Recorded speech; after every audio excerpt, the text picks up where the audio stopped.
Amid a sea of optimism in the Bitcoin space, in part due to the recent revelation that hedge fund manager Paul Tudor Jones owns BTC, macro trader Raoul reiterated his projections of a $10 trillion asset while investors are increasingly looking at Bitcoin as a valid investment vehicle. In a recent appearance on the Kaiser report publicized 2 days after the Bitcoin halving, Powell spoke about how a transition period for Bitcoin would signal the world's hedge funds to buy the asset to stay competitive. Bitcoin has yet to become meaningful. Despite moving into the mainstream consciousness during the 2017 bull run, Bitcoin has yet to become meaningful to people, according to Powell. With its current market cap of roughly $175 billion, Bitcoin can be compared to an average U.S. company. For me, if it is the future of the financial system, that's the size of a company like Bed, Bath & Beyond or something. However, Powell believes that once Bitcoin transitions from a niche investment to an asset class, things will change. Responding to Kaiser about the possibility of Bitcoin increasing 30-fold, as suggested by Paul Tudor Jones, Raoul remarked, "I think that its valuation over time, if it becomes the ecosystem we believe it will be, and it will take the whole ecosystem with it, I think, then yes, a $10 trillion number is easily achievable within that process. That takes it from being a niche to an asset, and once it's a full asset class, it becomes investable for others." Paul also suggests that the people who don't participate in it are all eyeing it saying, do I need to do something or not, and the only arbiter of that is the price.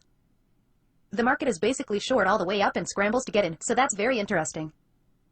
That's why I'm interested in this halving period, to see over the next 18 months how much capital this brings into the marketplace. And I think it's going to surprise many people. Hedge funds to follow? On May 8th, American investor Paul Tudor Jones got into Bitcoin with his Tudor BVI fund, allocating somewhere around 2% of his portfolio to the burgeoning asset. Powell believes that Jones could end up convincing other big players, including his fellow billionaire friend Stanley Druckenmiller, to buy into Bitcoin. Powell ambiguously said, if it Bitcoin does generate alpha, they're not gonna have a choice. Chamath Palihapitiya makes the case for Bitcoin. Just this week, venture capitalist and founder of Social Capital Chamath Palihapitiya remarked in a CNBC interview, now all of a sudden even Paul Tudor Jones is looking at Bitcoin, and the reason is because we are in this massive deflationary cycle. I still struggle to find anything that is as uncorrelated to anything and to everything else than Bitcoin. The billionaire venture capitalist also criticized the Federal Reserve's actions, which, in his view, only serve to exacerbate the deflationary trend caused by technology companies that have literally been training billions of consumers to not really spend money. Will Ray Dalio enter the fray? Interestingly enough, hedge fund billionaire and founder of Bridgewater Associates, Ray Dalio, has yet to enter the Bitcoin landscape, despite his famous "cash is trash" slogan. Earlier in April, the legendary investor said that he believes most currencies will prove to be a losing bet in this new era characterized by the coronavirus outbreak. Advertisement.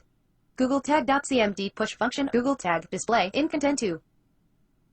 I believe that increasingly there will be questions by bondholders who are receiving negative real and nominal interest rates while there is a lot of printing of money about whether the debt assets they are holding are good storeholds of wealth.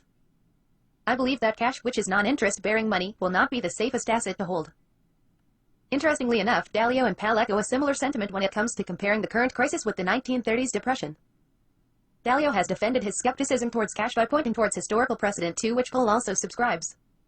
He wrote, now, like in the 1930 to 1945 period, interest rates have hit 0% and printing money and buying financial assets doesn't get the money and credit to go where policymakers want it to go, so the central government borrows a lot and the central bank prints a lot of money and creates a lot of credit to buy this debt which the central government spends to target what they want to save.